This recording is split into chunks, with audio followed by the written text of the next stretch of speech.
Bueno, hola, bienvenidos a la segunda parte de esta primera clase de estadística para la carrera de Economía en la Universidad Nacional de las NUS. Soy Eva Sacco y les quería contar que durante esta segunda parte de la clase vamos a trabajar con información real. Es información que surge del INDEC, el Instituto Nacional de Estadísticas, específicamente información que surge de la encuesta permanente de hogares. Mucha información es información que está publicada en el dossier estadístico que publicó el INDEC por el 8M, por el Día de la Mujer, y se los enviamos conjuntamente con toda la información de la clase. Pero además, ahí en la descripción del video vamos a poner también el link para que puedan acceder si tienen ganas de hacer la gimnasia, de entrar en la página del INDEC y empezar a interiorizarse y a familiarizarse con esa página, lo cual es algo que es algo muy positivo y que es uno de los objetivos de la materia también. En principio, vamos a empezar por preguntarnos qué es un dato. Bueno, un dato se refiere básicamente a información, ¿sí? A nosotros lo que nos interesan son los datos estadísticos, ¿sí? Vamos a poner acá datos estadísticos. Acá yo hice una clasificación de los datos, pero vamos a discutir antes un poquito qué significa un dato estadístico, ¿sí? Estadísticos. Bueno, datos, por ejemplo, si yo te digo que hoy estaba lloviendo en la puerta de mi casa, eso es una información, ¿sí? Pero no es necesariamente un dato estadístico. Para que algo sea un dato estadístico, tiene que ser información que tiene que ser generada con una metodología o tiene que ser relevada, o sea, con una cierta metodología y tiene que tener una finalidad. La finalidad de los datos estadísticos son, o por un lado, describir cuantitativamente un fenómeno, ¿sí? Si por ejemplo yo te digo durante los últimos 3 meses, yo a las 8 de la mañana tomé la temperatura o me fijé qué tipo de clima había y el 30% de los días estaba lloviendo o el 20%, lo que sea. Bueno, eso es un dato estadístico porque lo que hago yo es describir cuantitativamente un fenómeno, ¿sí? Le estoy poniendo un número, el 30%, a el fenómeno que es la lluvia, ¿sí? Y también los datos estadísticos pueden servirnos para hacer lo que se llama inferencia. Ya algo hablamos de la inferencia en la primera parte de la clase, que dijimos que era, bueno, tratar de generalizar la información que surge de una muestra y que la muestra tiene que ser tomada o analizada bajo ciertas condiciones para que eso sea generalizable y se pueda también cuantificar el error. Entonces vamos ahora a los diferentes tipos de datos que existen, ¿sí? Por un lado, nosotros tenemos los datos cualitativos. Como su nombre se indica, los datos cualitativos lo que hacen es indicarme una cualidad, ¿sí? Por ejemplo, llueve o no llueve, ¿sí? O llueve, está nublado, está soleado. Esos son datos cualitativos, ¿sí? Una característica muy importante de los datos cualitativos es que el número, si yo le asigno un número a ese dato, ese número no tiene un significado preciso, tiene el valor de una etiqueta, ¿sí? Por ejemplo, yo podría decir, si llueve, digo que lo anoto, por ejemplo, en una planilla, y digo, si llueve, anoto 1, ¿sí? Si está nublado, anoto 2. Y si está soleado, anoto 3. Ahora, 1, 2 y 3 no están significando absolutamente nada. Es lo que se llama una etiqueta, de la misma manera que yo puedo haber puesto llueve, nublado, soleado, o puedo haber puesto rojo, verde y azul. Necesito después una definición de qué significa cada una de esas cuestiones. Esos son los datos que se llaman nominales.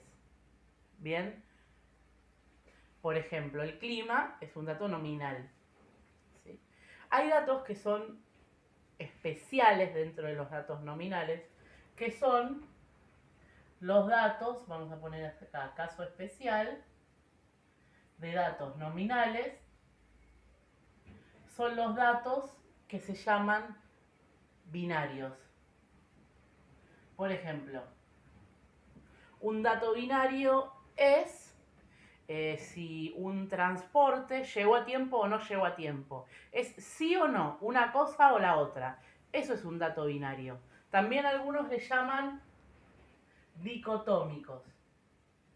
Yo también, a veces le digo binarios y a veces le digo dicotómicos. ¿Sí? En econometría, más adelante, van a ver que estos datos tienen, tienen digamos, un rol muy especial y le llamamos variables dummy. ¿Sí? Pero bueno, eso falta todavía. Ahora, además de los datos cualitativos nominales, hay otros que están medio como en mitad de camino, que son los datos ordinales.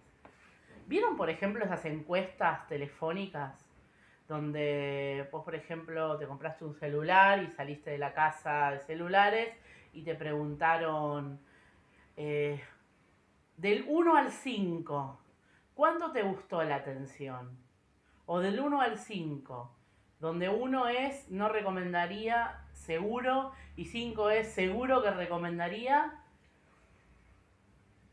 ¿Cuántas son las posibilidades de que vos recomiendes esta sucursal o que recomiendes esta empresa? ¿Vieron esos datos donde a esas escalas se les llaman escalas Likert? ¿Sí? Likert, porque bueno, el que las inventó se llama así. ¿Sí? Escalas Likert. Son escalas que hablan de un gusto o escalas que hablan de la satisfacción o escalas que hablan de cuán de acuerdo o no estás con algo. ¿Sí? Pero ¿qué característica tienen? Si yo te digo que 1 es que me gusta mucho y 5 es que no me gusta nada, o al revés, puede ser 5 me gusta mucho, 1 no me gusta nada. Y yo digo 2, estoy más cerca de 1 que de 5, ¿se entiende? Entonces ahí el orden sí significa.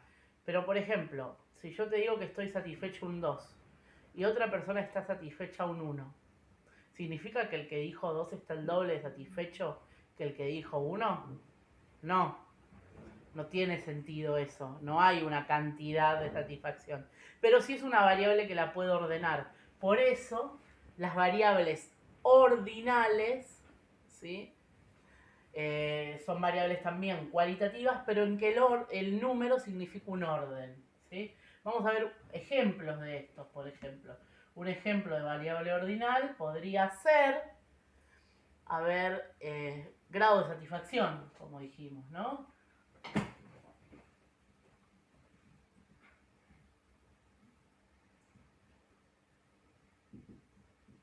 O cuán de acuerdo estoy con una medida política, por ejemplo. ¿Sí? Y después nos vamos a otro mundo, el mundo de los datos cuantitativos. En los datos cuanti, bueno, ahí ya la cuestión se pone más pesada, ¿no? No es que los datos quali también son un tema de cómo se analizan, pero los datos quanti, el número ya tiene mucho más significado. ¿Sí? Por ejemplo, el número en los datos quanti significa no solo un orden, obviamente que hay un orden, pero también hay una cantidad. Si por ejemplo yo hablo del número de pasajeros que llegan a una terminal, entonces si llegaron 40 y otro día llegaron 20, no solo llegaron más, sino que llegaron el doble. Y yo acá sí puedo hacer esas comparaciones. ¿Sí? Esa es la característica de los datos cuantitativos. Y dentro de los datos cuantitativos están los datos discretos por un lado y los datos continuos. Y esto tiene que ver con los conjuntos discretos y los conjuntos continuos que ustedes estudiaron en matemáticas. Para los que están medio olvidados, cuando un curso de estadística se da, por ejemplo, en una carrera que no tienen muchos conocimientos matemáticos o no tienen matemática como materia previa, se dice que los datos discretos son datos que sirven para contar. Por ejemplo, yo cuento cantidad de pasajeros, cuento cantidad de faltas, eh, cuento cantidad de días de lluvia, ¿sí? Cuento cantidad de personas afectadas por una enfermedad. Y los datos continuos son datos que sirven para medir. Por ejemplo, yo mido la deuda pública o mido el PBI, la riqueza de un país, o mido la altura de una persona. Pongamos algunos ejemplos, datos discretos, por ejemplo, número de empleados, por ejemplo, número de afectados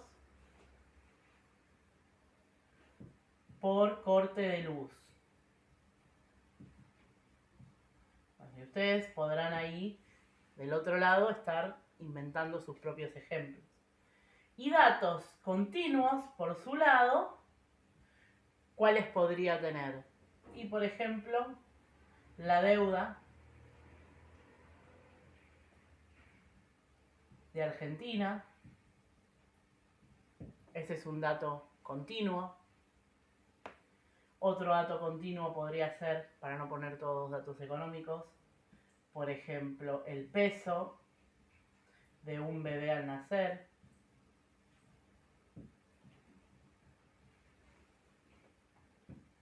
Etcétera. ¿Sí?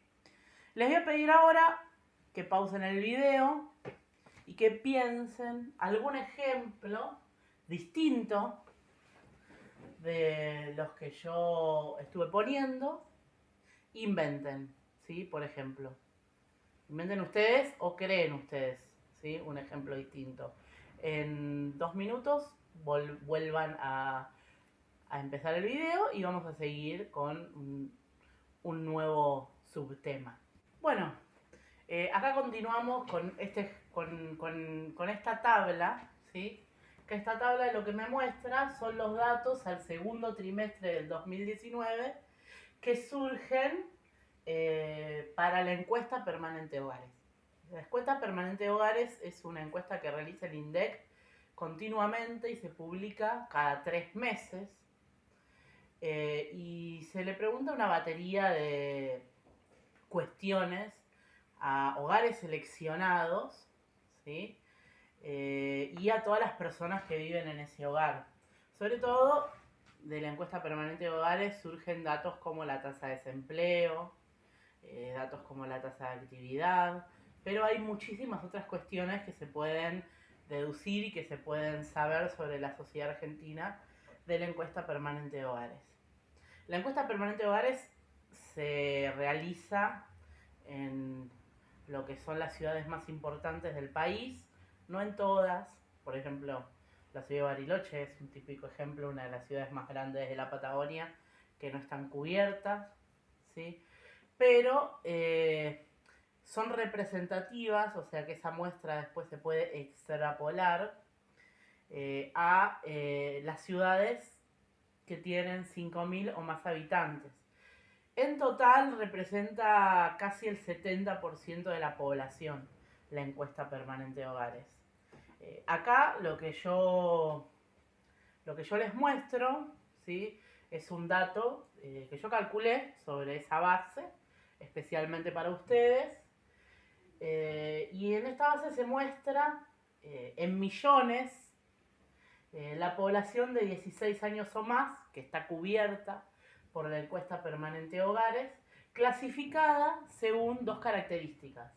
Por un lado, el sexo, ¿sí? La encuesta permanente de hogares no diferencia entre sexo y género, eso es si quieren, eso es una deuda pendiente, en función de todos los avances y lo que es la ley de identidad de género, pero bueno, no se diferencia, y de hecho si alguien es trans, travesti, no binario, eso no queda constancia en ningún lugar de la encuesta. Entonces, esta variable ven relacionando el sexo con lo que estuvimos viendo hace unos minutos, es una variable binaria, ¿no? Porque varón o mujer. O sea, una persona que esté incluida en la encuesta permanente de hogares solo puede ser varón o mujer. Acá yo consideré solo los que tienen más de 16 años, 16 o más. Y después, la otra variable, la otra forma de clasificación, es la situación ocupacional.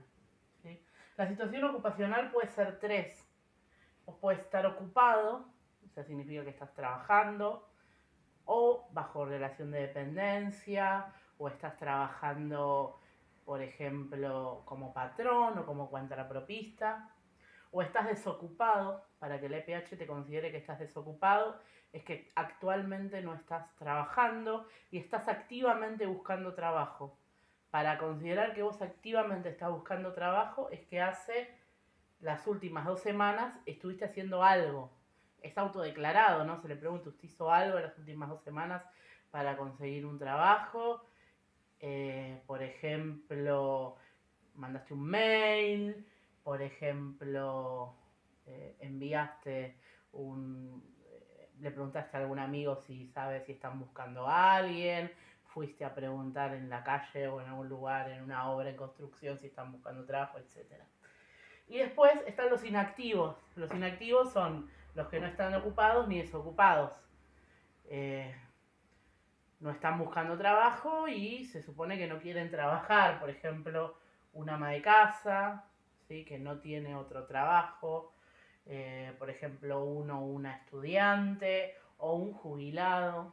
Bueno, esos son todos los inactivos. En total, ¿ven? Tenemos 6,75 millones de varones ocupados y 5,29 millones de mujeres ocupadas de más de 16 años. En total, esto me da 12,04, casi 12 millones de personas, varones o mujeres, ocupadas. Desocupados, 0,76 millones de varones, 0,67 millones de mujeres. En total, 1,43 millones de desocupados. Este número, acuérdense que representa todo el 70%. Inactivos, 2,73 millones de varones y 5,53 millones de mujeres. En total, 8,26 millones de inactivos. En total, los varones más de 16 son 10,24 y las mujeres de más de 16, 11,49. Y esto nos da un total de 21,73 millones de personas de más de 16 años. Esto no representa el total del país, sino solamente la población que vive en ciudades de más de 5.000 habitantes. La primera cuestión acá yo puedo, porque yo les puse este ejemplo, porque ahora lo que vamos a hacer es empezar a sacar porcentajes, ¿sí? Por ejemplo, una primera cuestión que a mí me puede interesar saber es qué porcentaje de mujeres hay en la población total. Entonces, si yo quisiera saber qué porcentaje de mujeres hay en la población total, lo que yo tendría que hacer es básicamente una regla de 3, ¿no? Si 21,73 está medido todo en millones, así que el M lo dejo, ¿sí? O sea, 21,73 me representa el 100% de la población. 11,49. ¿Qué porcentaje me representa? Y esto es una regla muy fácil. Hago este por este dividido este, ¿no? O sea, el producto de los extremos dividido el del medio. 11,49 por 100 dividido 21,73. Bien, ahora, una manera más simple de hacer esto, ustedes seguro lo sabrán, será agarrar el dato al cual yo le quiero sacar el porcentaje, dividirlo por el total y multiplicarlo por 100.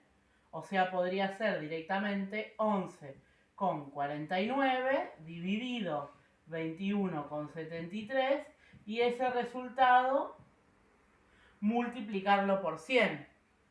Por ejemplo, les pido a ustedes ahora que calculen cuántos varones, qué porcentaje de varones hay en la población argentina. ¿Sí? Paremos un poquito, hagan el cálculo y ahora lo chequeamos.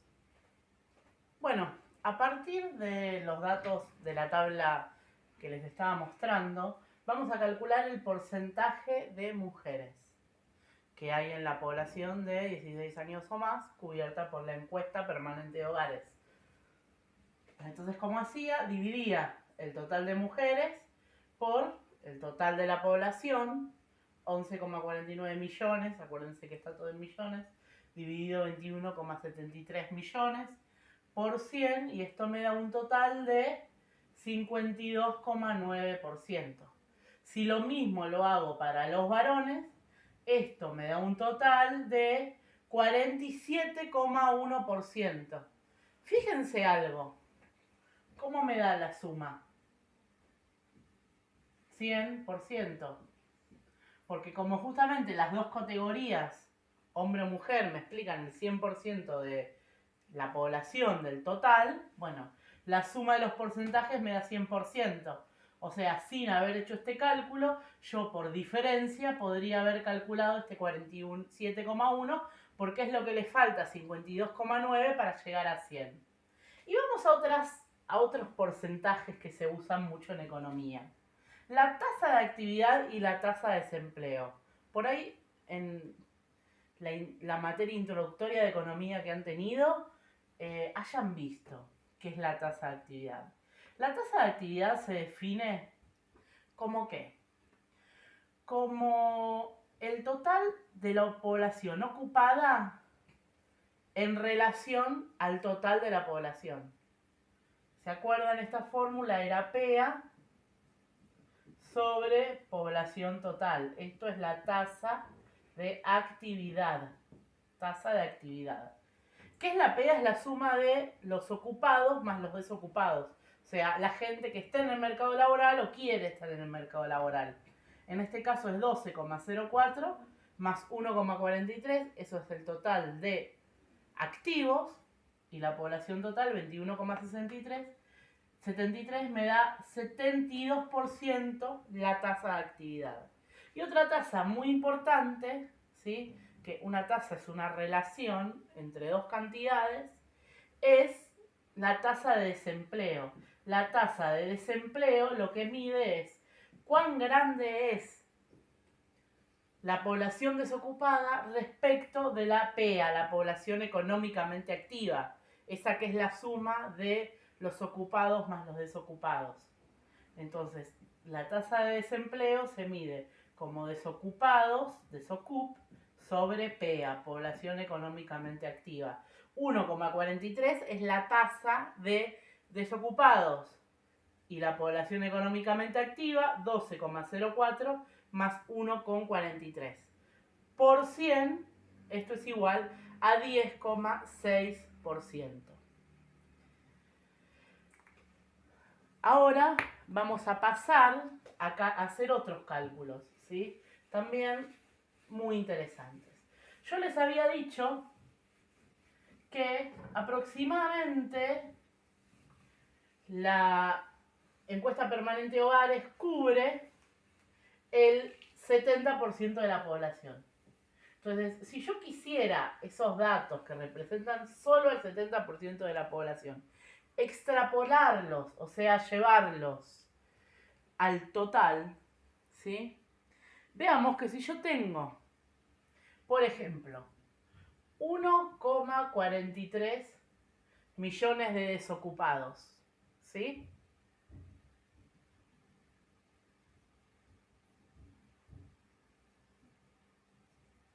Y a mí me interesa, por ejemplo, conocer cuántos, ¿sí? Cuántos desocupados totales hay en la población. Acá también lo puedo hacer calculando, asumiendo, ¿no?, ciertas condiciones como que toda la población se comporta de la misma manera. Yo te puedo decir que si el 70% representan 1,43 millones de desocupados, ¿cuántos desocupados son el 100% del país? Y para esto, nuevamente, por regla de 3 simple, ¿qué hago? 100 por 1,43 dividido 70. ¿Bien? Y esto me da, voy a hacer el cálculo con la calculadora, porque no lo tengo hecho, 100 por 1,43 dividido 70. Esto me da 2,04 siempre en millones. O sea que al segundo trimestre del 2019, el total de la población, asumiendo que toda la población se comporta de la misma manera en Argentina, tanto la población en más de 5.000, viviendo en ciudades de más de 5.000 habitantes y ciudades de menos de 5.000 habitantes, habría 2,04 millones de desocupados. De la misma manera, por ejemplo, yo podría hacer el cálculo de la tasa de desocupación, ¿sí? Como hicimos antes, por ejemplo, para varones y para mujeres. Entonces ahí lo que yo estaría viendo ahora es, voy a borrar, ¿sí? Estaba por preguntarles, ¿puedo borrar? Pero ya me olvido que no están ustedes del otro lado. Así que pausan cualquier cosa el video, ¿sí? ¿Y qué tengo? Les digo, bueno, voy a calcular la tasa de desocupación masculina y la tasa de desocupación femenina, por un lado. Veamos, la tasa de desocupación masculina. Esto es solamente, ¿sí?, considerar los desocupados varones respecto de la población económicamente activa, pero solo los varones. Y la tasa de desocupación femenina, bueno, es lo mismo, pero solo para las mujeres. ¿Bien? Entonces veamos. Yo tengo 0,76 son los desocupados varones. Millones. ¿Sí? Dividido la población económicamente activa, que es la suma de los ocupados y los desocupados. 6,75 más 0,76. Recuerden que solo estoy considerando los varones. Esto me da,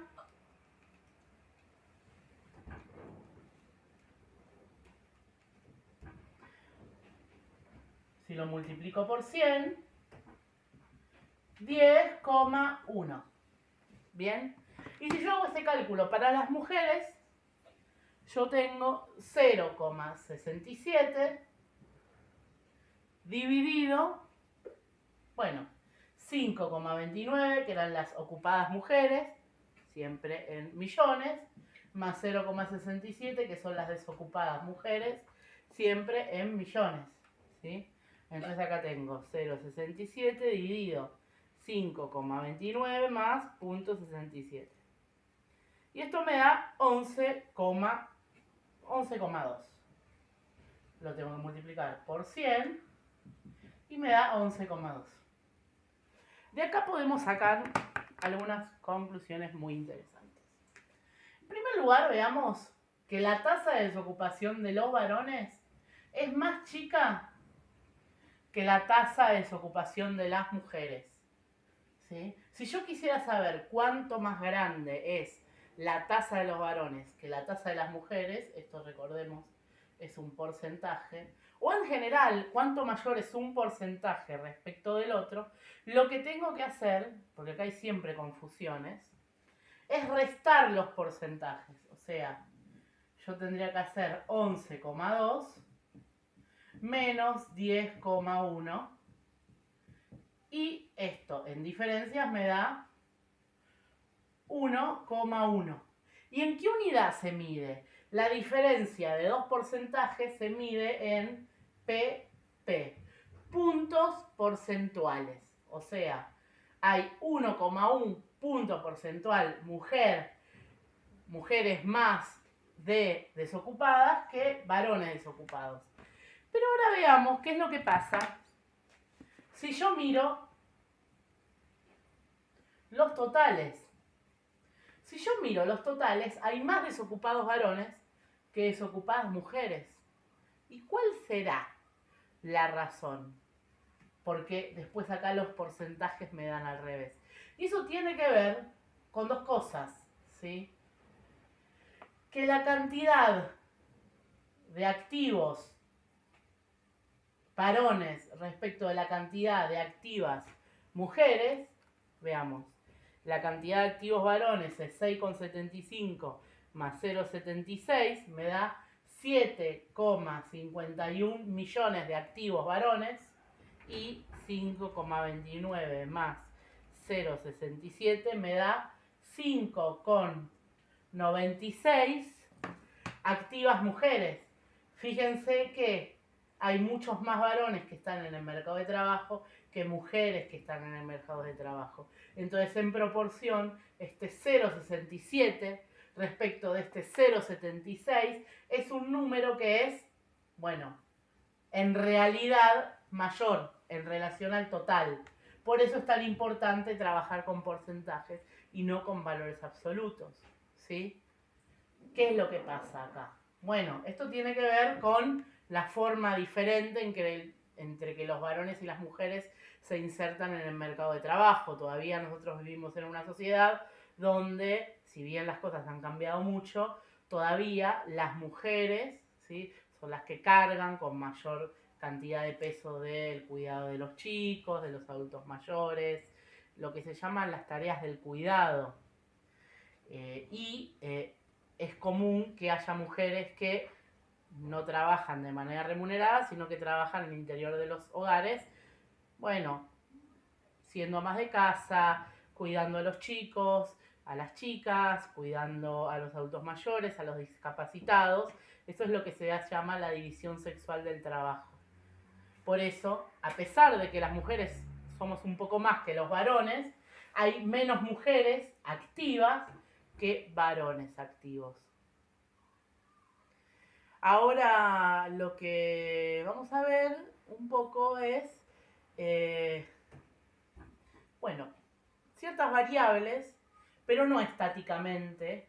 Digamos que los porcentajes no solo nos sirven para mirar estáticamente, ¿sí?, las variables, sino que también me sirven para ver cómo evolucionan las variables en el tiempo. Para eso les voy a pedir que vayan al dossier estadístico y bueno, acá en la página número 4 del dossier estadístico, ustedes tienen un cuadro en el que tienen a lo largo de los años cómo fue cambiando la esperanza de vida, que es en promedio la edad a la cual se muere la gente, ¿sí?, a lo largo de los años. Fíjense, en el año 1890 la esperanza de vida, es un promedio, ¿no?, era de 32,6 años para los varones y de 33,32 años para las mujeres.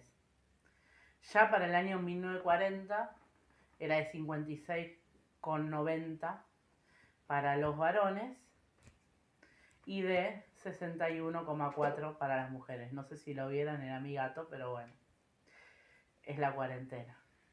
Por ejemplo, para el año 2010, ya es el último dato disponible, para los varones era de 72,08 y para las mujeres de 78,81. Entonces, a mí me interesaría, por ejemplo, calcular, ¿sí?, cuál fue el incremento de la esperanza de vida en los últimos, por ejemplo, 30 años, desde el año 1980 hasta el año 2010, para las mujeres. Una posibilidad sería hacer el cálculo, ¿no? 78,81 años menos 72,7 años. A ver cuánto de esta diferencia me da 78,81 menos 72,7 me da 6,11. Pero hay otra forma de verlo que es decir, bueno, pero esto 6,11. ¿Es mucho? ¿Es poco? No es lo mismo 6,11 años más cuando la esperanza de vida era de 32,6 años que 6,11 años más cuando la esperanza de vida es de 74 años, por ejemplo. Todo tiene que ver con la base de comparación. Entonces vamos a ver en porcentaje cuánto aumentó la esperanza de vida. ¿Sí? Y para esto vamos a usar la fórmula de la variación. Entonces vamos a poner acá variaciones. La fórmula de la variación, vamos a decir, la variación se calcula como el valor final menos el valor inicial sobre el valor inicial por 100. Entonces, si a mí me interesa saber cuánto aumentó la esperanza de vida en términos porcentuales, o sea, en variación, desde el año 2010, desde el año 1980 hasta el año 2010, entonces lo que tengo que hacer es restar 78,81 menos 72,7 dividido 72,7, que era el valor inicial, y esto lo multiplico por 100.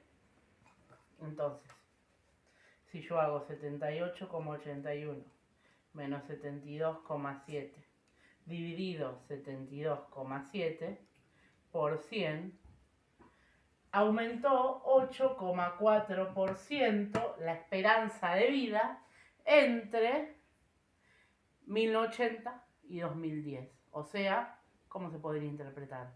Podríamos decir que en el año 2010 las mujeres vivimos en promedio un 8% más, 8,4% más de lo que vivíamos en el año 1980. Con esto vamos a cerrar la clase, esta parte de la clase que tiene que ver con porcentajes y variaciones. Los invito a ver la tercera parte en la que vamos a trabajar sobre tablas de frecuencia y tablas de doble entrada.